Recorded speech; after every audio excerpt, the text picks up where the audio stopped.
Hey everyone, I've noticed that many of you are enjoying the videos, but most of you haven't subscribed yet. We're super close to hitting 1,000 subscribers, and your support could help us reach that milestone. If you're enjoying the content, please hit that subscribe button and give this video a like. It really makes a huge difference and helps us keep creating more awesome content. Thank you so much for watching and supporting. Something had been off for a while, but I couldn't put my finger on it. Emily wasn't the same. Little things that I brushed off at first started to add up. She used to talk to me about everything, but now our conversations felt like strange small talk. The late nights at work, the sudden obsession with her appearance, the new perfume that smelled nothing like her usual floral scent. Each one felt like a puzzle piece, but I couldn't see the picture they were forming. I didn't want to jump to conclusions. You never want to believe it's happening to you. It was Saturday, and she was out again. Work emergency, she had said, but something in my gut told me this wasn't about work. I knew it wasn't. Still, I needed proof. I wasn't about to blow up our 8-year marriage on a hunch. I sat on the couch, staring at her phone sitting on the coffee table. It had been there since she rushed out the door an hour ago, probably too caught up in whatever she was doing to remember to grab it. I hesitated for a moment, battling with myself about crossing that line. I'd never been the type to snoop, but things were different now. I needed answers. I grabbed her phone. My hands felt sweaty, shaky even. I knew her passcode. 8 years together, you learn these things without asking. I told myself I wasn't doing anything wrong. If there was nothing to hide, then this was just my paranoia. I unlocked the phone, and there it was, a text from someone named Ryan. Ryan, can't wait to see you again. My heart dropped. Who the hell was Ryan? My chest tightened as I stared at the message. I scrolled up, needing to see more. The texts were casual at first, but the deeper I went, the worse it got. The flirting, the jokes, the promises to meet up. My hand clenched around the phone as the realization hit me like a punch to the gut. This wasn't some innocent chat. This was the proof I'd been dreading. I put the phone down, my mind racing. I needed a plan. Confronting her right now would be pointless. She'd lie, deny everything, twist it around until I questioned my own sanity. No, I needed more than just texts. I needed undeniable proof, something she couldn't talk her way out of. The next few days were a blur of quiet suspicion. I acted normal, though nothing felt normal anymore. Every smile she gave me felt like a lie, every kiss a betrayal. I installed a tracking app on her phone. It wasn't hard. She never paid much attention to the tech stuff anyway. I needed to know where she went when she claimed to be working late. If she was going to see him, I wanted to know for sure. It didn't take long. Thursday night, she was working late again. The app pinged her location, some residential address on the other side of town. Not her office. Not anywhere near her office. My stomach twisted as I stared at the map on my phone. I knew what I had to do. I grabbed my keys and got in the car, driving to the address. My hands gripped the steering wheel tightly, my mind racing with scenarios of what I might find. I pulled up a block away, not wanting to park too close and tip her off. Her car was in the driveway, confirming everything I already feared. I sat there for a few minutes, breathing hard, debating what to do next. I could storm in there and catch them in the act. But what good would that do? I didn't need to see it for myself. I just needed enough proof to make sure she couldn't lie her way out of it when I finally confronted her. I wasn't going to make it easy for her. I got out of the car, walking quietly up to the house. There was a big front window, curtains slightly parted. I crouched down just below the window, my heart pounding in my chest. Slowly, carefully, I peered inside. There they were, Emily and Ryan sitting on the couch, way too close. Her hand was on his knee, and he was leaning in, saying something that made her laugh. It was the kind of laugh she hadn't given me in months. It was like watching my whole life unravel in front of me. They were too comfortable, too familiar with each other. There was no denying it now. Then it happened. He leaned in and kissed her, a long, slow kiss that told me this wasn't new. This had been going on for a while. My stomach churned, and I felt sick watching them. Part of me wanted to bust through that window and tear him apart, but I didn't. I couldn't. Not yet. I backed away, returning to my car. My hands were shaking as I gripped the steering wheel, trying to get myself under control. This was real. It wasn't just in my head. My wife, my Emily, was having an affair. I felt like I should be breaking down, crying something. But all I felt was cold, numb even.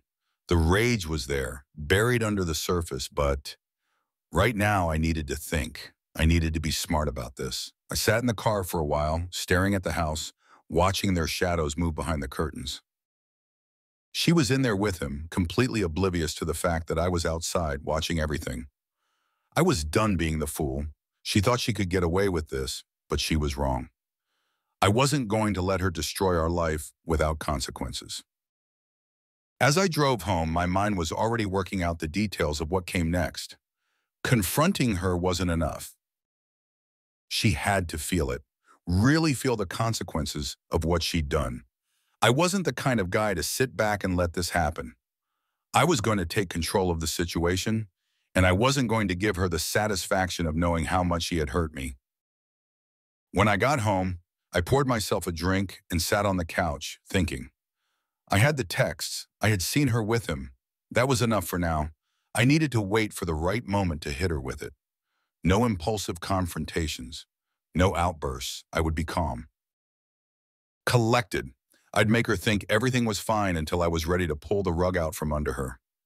The door opened an hour later. Emily walked in, all smiles like she hadn't just spent the evening with another man. She kissed me on the cheek and headed to the kitchen, talking about her long day at work. I listened, but I wasn't really hearing her. I was just watching her, wondering how long she had been lying to my face like this. How many nights had she spent with Ryan, telling me when I woke up the next morning, I felt oddly calm, like I'd already made peace with what I had to do. There was no hesitation now, no second guessing. Emily was still asleep beside me, curled up in the sheets like nothing was wrong. But I knew everything was wrong. I slipped out of bed quietly, trying not to wake her. I didn't want her to see the storm brewing behind my eyes just yet. The house was quiet, our son still fast asleep in his room, blissfully unaware of the mess his parents were in. I made coffee, staring out the kitchen window, thinking about how today would play out. It was time to confront her. She shuffled into the kitchen about an hour later, rubbing her eyes like a content cat. "Morning," she said, smiling as she stretched. I stared at her for a beat too long, long enough that her smile faded. "What?" she asked, her brow furrowing. There was a hint of concern in her voice, but not enough for her to know what was coming. "I need to ask you something," I said, my voice steady but cold. I took a sip of coffee, not breaking eye contact. "Are you seeing someone else?" The words hung in the air between us, thick and heavy. Her face shifted in an instant, like she'd been slapped. She stood there, frozen for a second, her mind racing to catch up. Then she recovered, faster than I expected. "Why would you ask that?" she said, her voice calm, too calm. She was good at this, I'll give her that. She'd clearly rehearsed this kind of deflection. "I don't know. Maybe it's the late nights, the distance, or the fact that you're lying to me," I shot back, not giving her room to maneuver. "I saw your texts, Emily. I know about Ryan." Her face went pale, the color draining as if I'd pulled the rug from under her. For a moment, she stood there in stunned silence, and I almost thought she was going to deny it again. But then something shifted in her eyes, like she was tired of playing the part. "Yeah," she said, her voice flat, like she'd just admitted to something trivial. "I'm seeing him." There it was. Just like that, no apologies, no guilt, no explanation. She just said it like it didn't mean a thing. My stomach twisted, but I didn't let it show. I couldn't give her the satisfaction of seeing how deeply it cut. "How long?" I asked, my voice calm but tight, controlled. "Does it matter?" she said, brushing past me to grab a mug from the cabinet. "A while." That was it, a while. Like it was no big deal. My mind raced, piecing together all the nights she was working late, all the times she came home smelling like a perfume I didn't recognize. It had been going on far longer than I'd wanted to believe. "And you didn't think to mention this?" I asked, leaning against the counter, my arms crossed. You didn't think I deserved to know? She shrugged, pouring herself a cup of coffee like we were having a normal conversation. I didn't think you'd care. I didn't think you'd care. That was the moment it hit me, harder than the confession. The coldness in her voice, the absolute indifference. She really didn't care. Not about the affair, not about me, not about what this meant for our family. It was like all the years we'd spent together, the life we'd built, meant nothing to her. I let the silence stretch, giving her room to explain herself, to say anything that might make me understand how she'd gotten to this point. But she didn't. She just stood there sipping her coffee like it was any other day. I nodded, more to myself than to her. Okay, I said. When are you leaving? She blinked, caught off guard for the first time. What do you mean? I mean, when are you packing your things and leaving? I repeated, my voice steady, unwavering. You're obviously not interested in staying in this marriage. Her eyes narrowed like she was trying to figure out how serious I was. She opened her mouth to say something, then closed it again, thinking better of it. I could see the gears turning in her head, calculating her next move. I'll pack some things today, she said finally, her voice distant. I'll stay with Ryan for a while. Of course. Of course she would. I clenched my jaw, feeling the familiar wave of anger rise inside me. But I kept it at bay. She wasn't going to get a reaction out of me. Not now. She left the kitchen, and I sat there for a while, staring into my coffee, trying to process what had just happened. But there was nothing to process. She was gone, emotionally checked out long before this conversation. The only thing left to do was make sure she felt the consequences of her decision. I spent the next few hours gathering my thoughts, running through what I needed to do next. She thought she had all the power now, walking out to be with Ryan like it was some kind of triumph. But she had no idea what was coming. I wasn't going to sit back and let her walk away unscathed. By the afternoon, she had a few bags packed. She didn't bother with any of the sentimental things. No photos, no mementos from our life together. Just clothes and whatever she could stuff into her suitcase. The detachment was obvious and it stung in a way I wasn't prepared for. How? She stood in the doorway, one hand on the suitcase handle, the other clutching her phone. I'm going, she said, her tone casual, as if she were just heading out to run errands. I looked at her, the woman I thought I'd spend the rest of my life with, the mother of my child, and felt nothing but cold resolve. Good luck with Ryan, I said, not moving from where I stood. She gave me one last look, a mix of annoyance and indifference. Then she walked out, closing the door behind her without so much as a glance back. That was it, 8 years of marriage over in an afternoon. I let out a long breath, feeling the weight of it settle in. But there wasn't time to dwell on it. She was gone, and now it was time to get to work. The first thing I did was go through her things. Not out of curiosity or desperation, I was looking for more evidence. Something I could use to solidify my case. I rifled through drawers, checked the closet, and scrolled through her laptop. Emails, receipts, old messages, anything that could show a pattern of behavior. It didn't take long. The emails between her and Ryan were enough. Casual at first, but they quickly devolved into flirtations, setting up meetups, even weekends away that she had claimed were work trips. My stomach churned as I read them, but this wasn't about feeling hurt anymore. It was about gathering ammunition. With everything I needed, I forwarded the emails to myself, printing out copies to give to my lawyer later. Emily wasn't going to see any of this coming. I spent the rest of the day planning. I called my lawyer, setting up an appointment for the next day. She was good, sharp, no nonsense. The kind of lawyer who'd seen cases like mine 100 times before. When I met with her, she didn't sugarcoat anything. You've got a solid case for full custody, she said, scanning over the emails I'd brought. The abandonment alone works in your favor, and the affair just cements it. I'll need more details, but we can start the paperwork. I nodded, feeling the first real sense of control I'd had in days. Let's get started. The next few days were spent gathering more evidence, more details. Credit card receipts, texts, anything I could get my hands on. Every time I looked through her things, I found more. She hadn't been careful, probably because she never thought I'd go looking. That worked in my favor. In the meantime, I kept up appearances. To our friends, our son, everything seemed normal. I wasn't about to let anyone know what was going on just yet. Emily didn't tell anyone she'd left, and I wasn't going to be the one to break the news. Not until the time was right. But underneath the surface, I was cold, calculating. I spoke less, laughed less. Friends noticed, asking if I was all right. I brushed them off with excuses about work, about stress. I wasn't ready to let anyone in on what was happening, not until I had everything in place. A few times I almost questioned whether I should go through with it, whether I could forgive her, somehow salvage what we had for the sake of our son. But then I'd remember the way she looked at me when she admitted the affair, the way she packed her bags like it was no big deal. I'd think about how she was with Ryan, laughing and touching him like I didn't even exist, and all thoughts of forgiveness would evaporate. The last straw came when I saw her car parked outside Ryan's house again.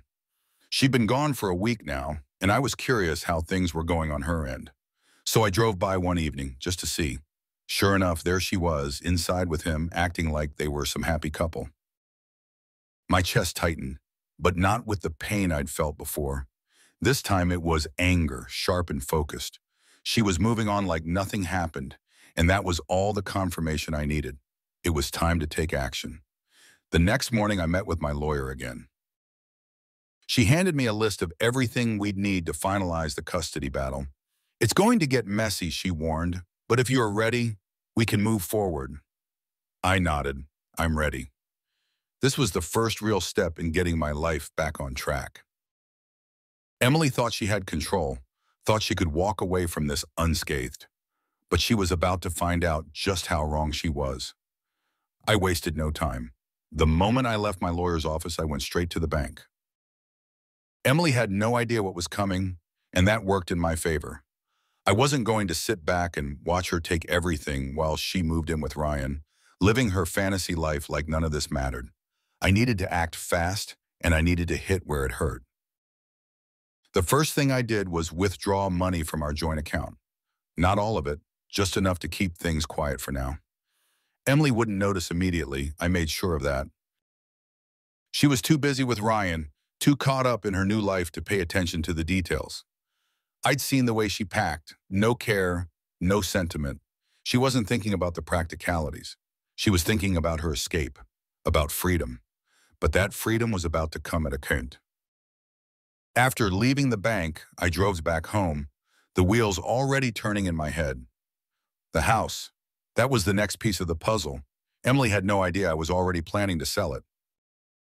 She probably thought she could run off and come back when she needed something, like this was just a temporary situation. But I wasn't going to let her walk in and out of my life whenever it suited her. The house was going up for sale, and fast. I called the realtor, setting up a meeting for later in the week. It was an easy decision. Cold, calculated, the way I had to be. This wasn't just about money or property anymore. This was about taking back control. Emily had no right to any of it. Not after what she'd done. That night, I sat in our living room, staring at the walls, the pictures that still hung there. I could feel the anger brewing again, but I pushed it down. There was no time for rage, no time for second-guessing. I had a plan, and that plan didn't involve letting my emotions get the best of me. I poured myself another drink, wondering how long it would take before she realized what was happening. But for now, I had the upper hand. The next day, I started planting seeds with our friends. It wasn't hard. People had noticed Emily's absence, the way she'd just disappeared from our social circles. When they asked where she was, I didn't have to say much. Just a few carefully chosen words about her new life, and they filled in the blanks themselves. I played the part of the calm, devastated husband perfectly. It wasn't hard to act hurt because I was hurt, but I wasn't going to wallow in it. I was going to use it. By the end of the week, the house was officially on the market, and Emily still didn't have a clue. I felt the tension building, the pressure mounting, but I stayed focused. I had to keep moving, keep pushing forward. The next step was gathering more evidence. I needed everything. Texts, emails, financial statements, anything that could help solidify my case for custody. Emily had abandoned our son without a second thought. That much was clear. But I needed to prove it. I wasn't going to let her waltz back into our son's life whenever it was convenient for her, like she hadn't completely disregarded him for her new boyfriend. The custody battle was coming, and I had to be ready. It didn't take long to gather the evidence I needed. Her emails were still open on her laptop, sloppy, careless. I scrolled through them, reading every line, every message. The more I saw, the more disgusted I became. She'd been planning this for months, maybe even years. The affair wasn't new. She'd been lying for a long time, playing the role of wife and mother while sneaking around with Ryan. The worst part was reading how casually she talked about it with him. As if I didn't exist, as if our family didn't matter. They joked about the lies she told me, the excuses she made to slip away. It was like reading a script to a bad movie, one where I was the punchline. But this wasn't a joke anymore. This was war. I forwarded the emails to my lawyer, documenting every exchange, every receipt, every interaction that could paint a clear picture of who Emily had become. I knew I was building a strong case, but I had to be patient. The real battle was yet to come, and I wasn't about to make any mistakes. That's when I got the message from my lawyer about Emily's next move. Apparently, she was planning to introduce Ryan to our son.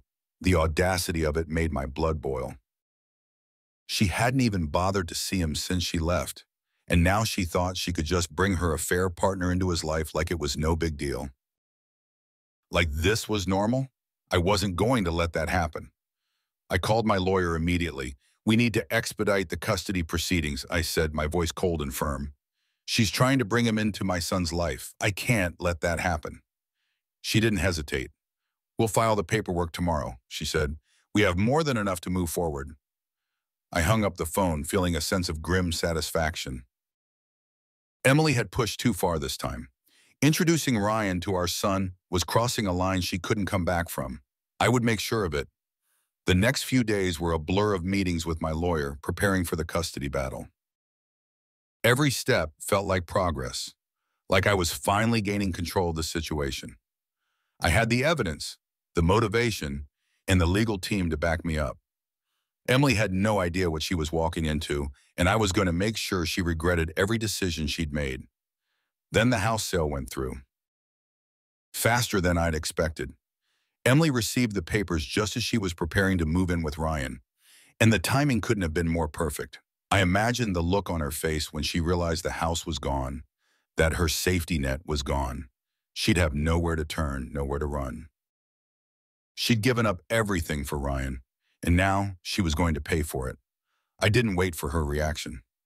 I didn't care. All that mattered was that I had taken another step forward, and she was falling further behind. She thought she could leave and take everything with her, but now she was seeing that wasn't the case. I'd been one step ahead the entire time, and I wasn't done yet. I sat in the lawyer's office reviewing the final steps we needed to take before the custody hearing. Everything was falling into place. Emily hadn't reached out to me, hadn't tried to come back. I wondered if she even knew how bad things were getting for her. If she did, she didn't show it. But I was ready. Ready for the final confrontation. Ready to take back everything she had tried to steal from me. The satisfaction I felt wasn't about revenge anymore. It was about reclaiming my life, about making sure that my son had the stability he needed, the stability she had abandoned without a second thought. As I left the office that day, I knew the endgame was in sight. Everything was lined up. The house was gone, the custody hearing was set, and Emily was spiraling. All that was left was to watch it unfold, to see her fall apart under the weight of her own decisions, and I was more than ready for it. It was strange, though. As I sat alone in the quiet of the house that night, I didn't feel the rush of victory I thought I would. Instead, there was a kind of calm resignation, a sense that this was just the way things had to be. Emily had made her choices, and I'd made mine. We were both locked into a path that neither of us could step off now. But I was okay with that. I'd made peace with the fact that I wasn't doing this out of anger anymore. I was doing this for myself, for my son. Emily could have her new life with Ryan. I didn't care. She wasn't my concern anymore. What mattered was making sure that I was in control of what came next. The papers for the custody hearing were ready. My lawyer assured me that everything was in place, that we had more than enough evidence to secure full custody. Emily wouldn't stand a chance, not with the trail she'd left behind. The day before the hearing, I got a text from Emily's lawyer. They wanted to meet to discuss a possible settlement. I smiled at the message, knowing exactly what it meant. Emily was panicking.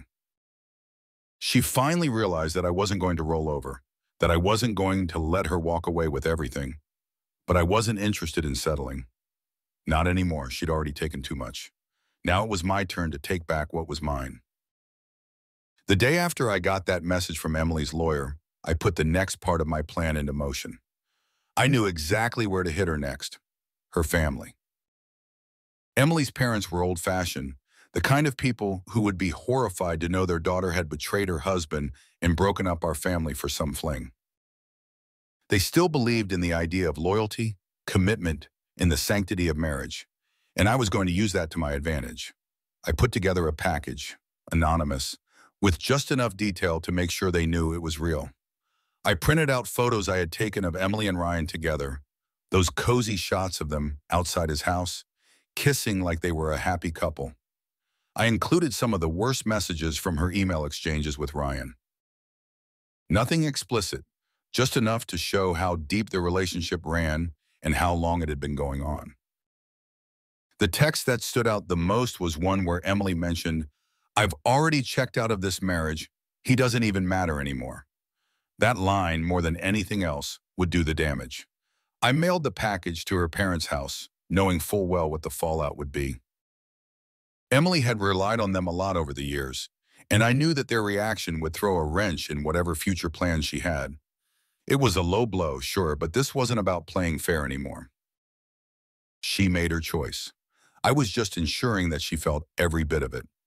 It didn't take long for the response. A few days after I mailed the package, Emily showed up at the house. I hadn't seen her in weeks, and when I opened the door, I barely recognized her. She looked worn down, exhausted, like everything was catching up to her all at once. Good. It was about time she started facing the consequences. She didn't even bother with pleasantries.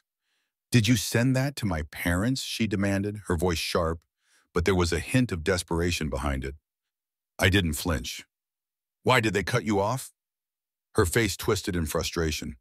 "You had no right to involve them. This is between us." I shrugged. "They deserve to know the truth. You think you can just waltz out of our marriage and into Ryan's arms without anyone noticing? Without anyone caring?" Her eyes narrowed, and for a moment I thought she was going to lash out. But then she just shook her head, defeated. "You don't get it, do you? This isn't about them. It's about me and what I need." "What you need," I repeated, the words bitter in my mouth. "You mean abandoning your son and shacking up with your boyfriend?"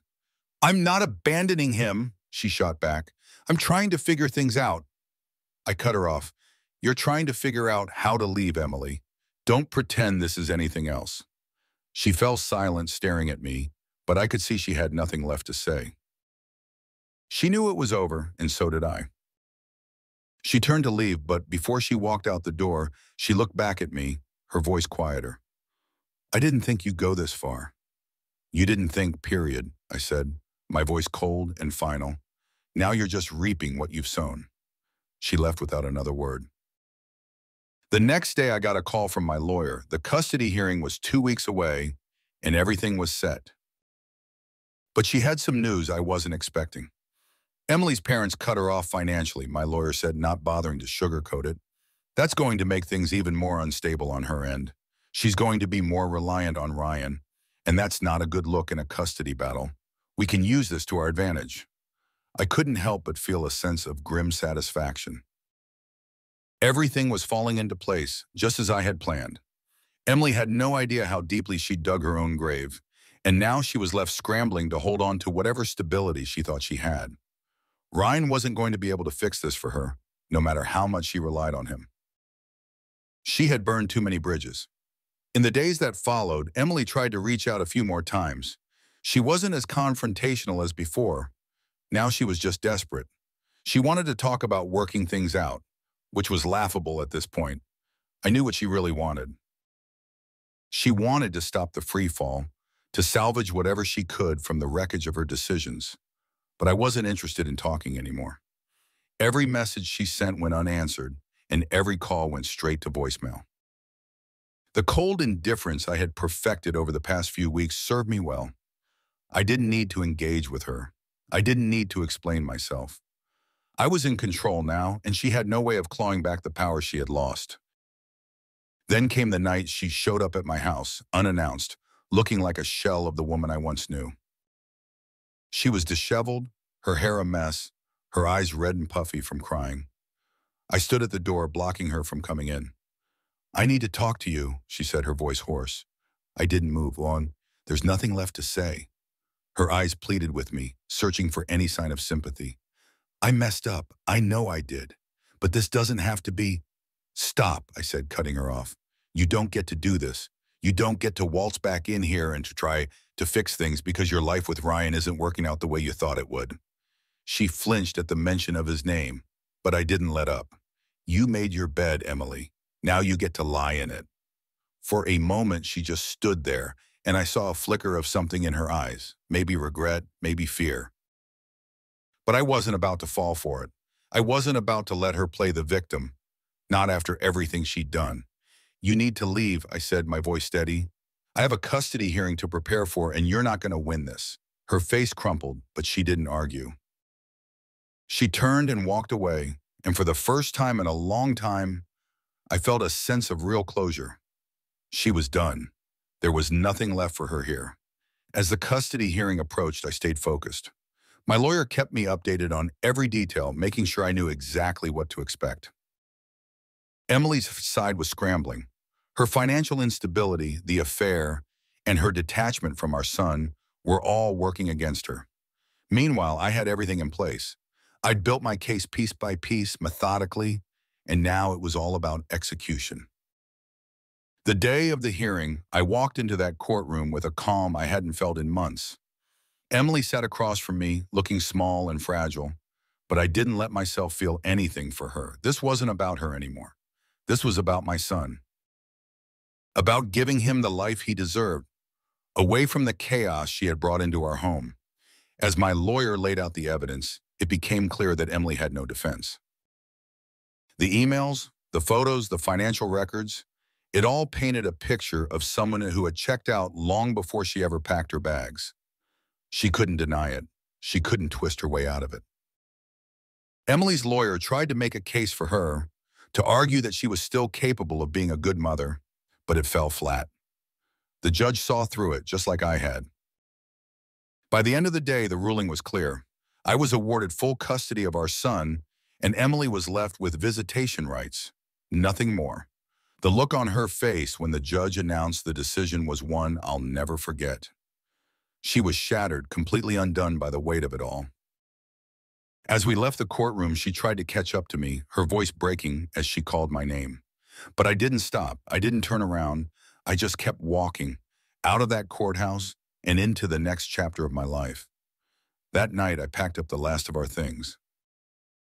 The house was sold, the custody battle was over, and I was ready to move forward. My son and I would be leaving soon, far away from the mess Emily had created, and I was more than ready to start fresh. As I stood in the empty house, I felt a strange sense of peace. This was the end of one chapter, but it was also the beginning of something new. Emily had tried to tear everything apart, but in the end, she was the one left picking up the pieces. I didn't need revenge anymore. I'd already won. The courtroom felt colder than I expected. The kind of cold that gets into your bones, making everything feel distant and far away.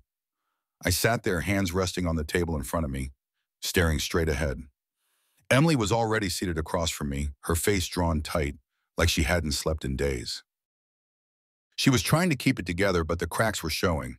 Her lawyer whispered something to her, but she barely reacted, just nodded like she was going through the motions. I wasn't nervous. I had prepared for this.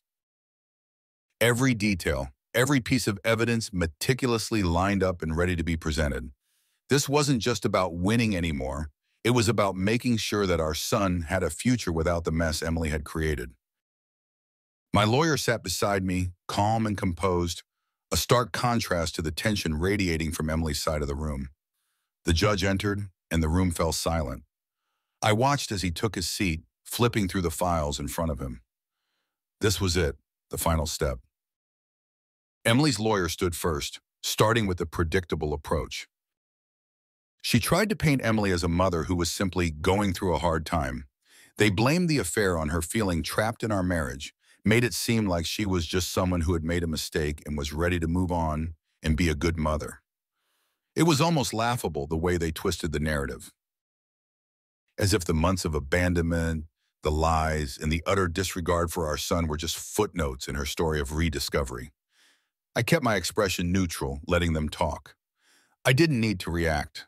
The facts would speak for themselves. When it was my lawyer's turn, she wasted no time.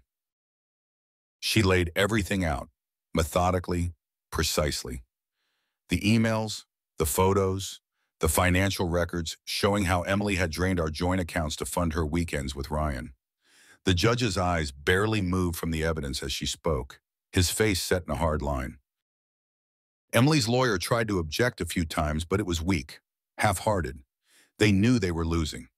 Then came the part that hit hardest.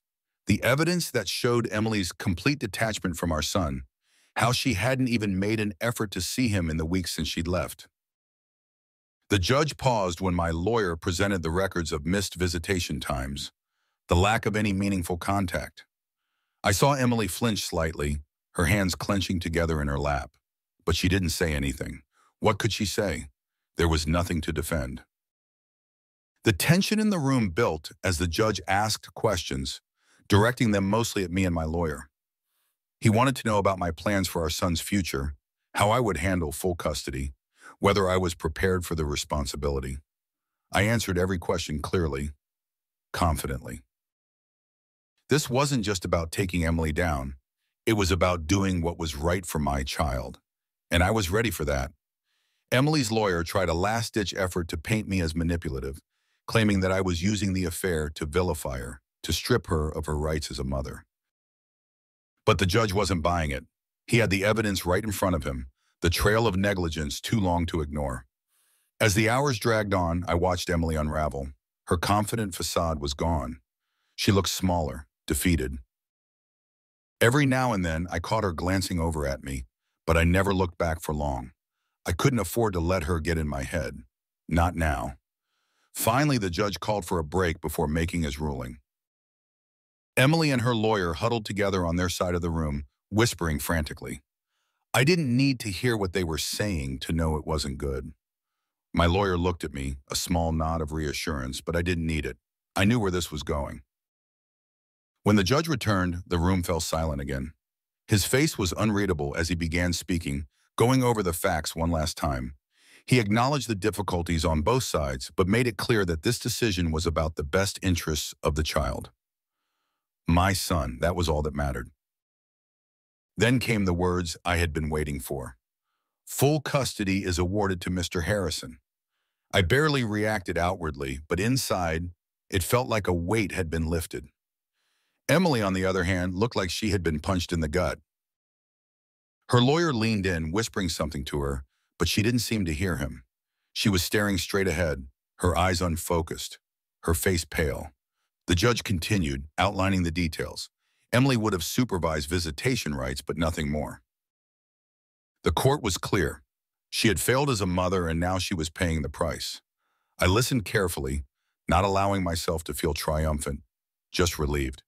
This was what needed to happen, for me, for my son. As the judge wrapped up, I stood, gathering my things, ready to leave this chapter behind. But before I could make it out of the courtroom, Emily was suddenly in front of me.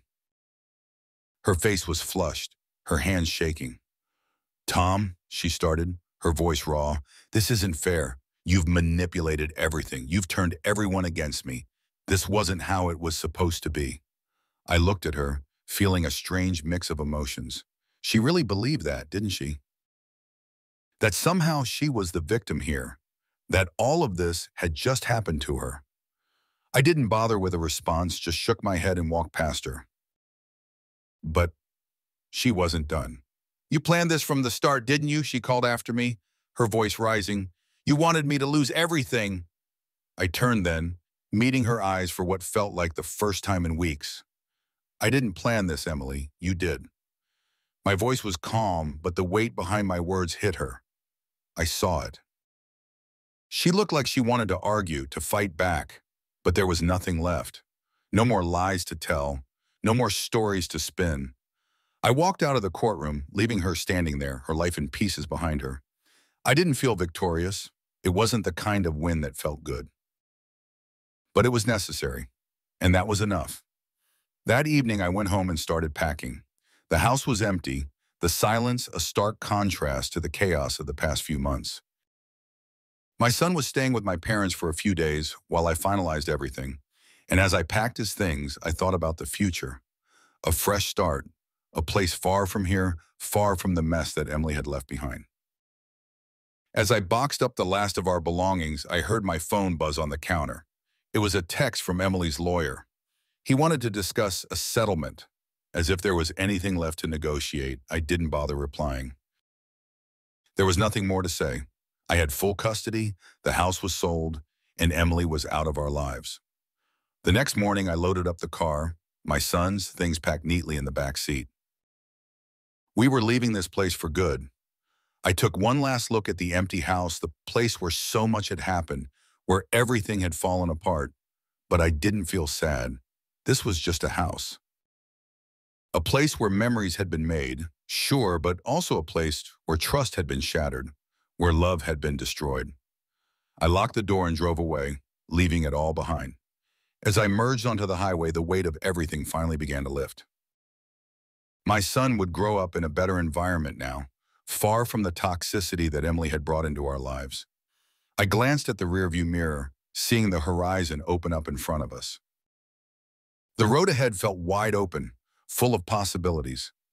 I didn't know what the future held, but for the first time in a long time, I felt like I was in control of it. Emily was a part of the past now, a chapter that had closed. There would be no gloating, no final words. She had made her choices, and I had made mine. I focused on the road, the miles stretching out before us, and for the first time in months, I allowed myself to feel something close to peace. The drive felt endless, but liberating. The road stretched out ahead of us like an open canvas, each mile pulling us further from the chaos Emily had created. My son, asleep in the back seat, was blissfully unaware of how much had changed. He didn't know about the court battles, the lies, or the betrayal. All he knew was that we were heading to a new place, a new life. I kept my eyes on the road, feeling a sense of relief I hadn't expected. It wasn't joy exactly, more like a quiet acceptance that this chapter was over. I'd fought, I'd won, and now it was time to rebuild. We reached the small town by afternoon. It was quiet, the kind of place where everyone knows everyone. I'd found a modest house to rent on the outskirts. Nothing fancy, but perfect for the fresh start I was looking for. The kind of place where my son could grow up without the weight of his mother's decisions hanging over him. After unpacking the car, I stood outside for a while, letting the silence settle in. The air was different here, cleaner somehow. The past few months had been a whirlwind of anger, strategy, and calculated moves. But now I could finally take a breath. I wasn't sure what the future held, but for the first time in a long time, I didn't feel the need to control every detail. The worst was behind me. The first few weeks in our new home were quiet, almost too quiet at times. My son was adjusting well enough. Kids are resilient that way, but I found myself struggling with the stillness. I had spent so long planning, strategizing, keeping everything tight and focused. Now, without that constant pressure, there was room for reflection, and I wasn't sure how to handle it. I thought about Emily occasionally, wondering if she ever regretted her choices. It was hard to imagine that she didn't feel the weight of it all now. The life she had with Ryan, if that's even what it was, probably wasn't the dream she had imagined. She had lost her family, her home, her stability. But even if she did regret it, it didn't matter. Not to me. I had made my peace with what happened, and I wasn't looking back. Emily was a part of my past, and that's where she would stay. One day, as I was dropping my son off at his new school, I bumped into a woman at the front office. She was helping her daughter with her backpack, a warm smile on her face as she spoke softly to the little girl. I didn't think much of it at first, just another parent in the sea of unfamiliar faces. But later, when I saw her again at a local cafe, we exchanged a brief hello. She introduced herself as Sarah, and we ended up chatting for a few minutes. She seemed kind, genuine. There was a lightness to her that I hadn't felt around someone in a long time. It wasn't much, just a simple conversation. But it reminded me that there was life beyond what I'd been through. I wasn't looking for anything serious. I wasn't ready. But it was nice to feel a spark of something different, something new. In the following months, I focused on being the best father I could be. My son deserved that much after everything he'd been through. And honestly, so did I. We settled into a routine: school, work, weekends at the park. It was simple, but it was enough. I didn't need the chaos, the drama, the constant tension anymore. The simplicity of our new life was exactly what I had hoped for. Every now and then, Emily would cross my mind. I'd wonder if she was still with Ryan, if she ever thought about the mess she'd made. But those thoughts didn't linger. The bitterness I once felt had faded into something quieter. It wasn't forgiveness. I wasn't there yet, but it was acceptance. She had made her choices, and I had made mine. Life was moving forward, and I wasn't interested in dwelling on what was behind me. One evening, after I'd put my son to bed, I found myself sitting on the porch, watching the sun dip below the horizon. The peace of the moment hit me in a way that I hadn't expected. It wasn't that everything was perfect, far from it, but I realized that I didn't need perfection. What I had now was enough. The anger, the need for revenge, the constant need to be in control had melted away, replaced by something quieter, something stronger. As I sat there, I thought about all the lessons this past year had taught me. I had learned how to fight for what mattered, how to stand up for myself when everything was crumbling around me. I had learned that love could fall apart, that trust could be shattered, but also that life had a way of moving forward regardless. Most importantly, I had learned that I was stronger than I had ever given myself credit for. I had survived betrayal, navigated a bitter custody battle, and come out the other side. And while there were scars, they were a part of me now, reminders of everything I had been through. They didn't weigh me down anymore. If anything, they made me more certain of who I was. I still thought about Emily from time to time, not in the obsessive way I once had, but with a kind of detached curiosity. Did she ever regret what she'd done? Did she ever miss the life we had? I doubted it. And if she did, it didn't change anything. She was part of my story, but she wasn't the whole story. I wasn't defined by what she had done to me. I was defined by how I had rebuilt myself afterward. Sarah and I ran into each other a few more times around town. We never went beyond casual conversation, but I found myself looking forward to those brief encounters. There was a warmth to her, a kindness that was hard to ignore. I didn't know if I was ready for anything more, but it was nice to know that the possibility was there. Life had a way of surprising you when you least expected it. In the end, it wasn't about finding someone new or proving that I had moved on. It was about learning to live again, to trust myself, to be there for my son in a way that made him feel safe and secure, even when everything else had fallen apart. That was what mattered now. As the days turned into weeks and the weeks into months, I found a rhythm in our new life. It wasn't flashy or dramatic, but it was real. And that was enough for me. I had survived the worst, and I had come out stronger. There was peace in that knowledge, in knowing that no matter what happened next, I could handle it. One day, while driving my son to school, he asked me if we were going to stay in this new town forever. I smiled at him in the rearview mirror and said, "I don't know, buddy, but for now, this is home." And that was enough. The future didn't have to be set in stone. As long as we had each other, as long as I was giving him the stability he needed, I knew we'd be okay. That evening, after another quiet day, I stood on the porch again, watching the sun dip low in the sky. There was still so much ahead of us, so many unknowns. But for the first time in a long time, I wasn't afraid of what was coming next. The road ahead felt wide open, and I was ready to see where it would take us. As the last rays of sunlight faded, I turned and walked back inside, feeling lighter than I had in months. Whatever the future held, I was ready. I had survived the storm, and now it was time to build something new, something better. For me, for my son, for both of us. And that was enough.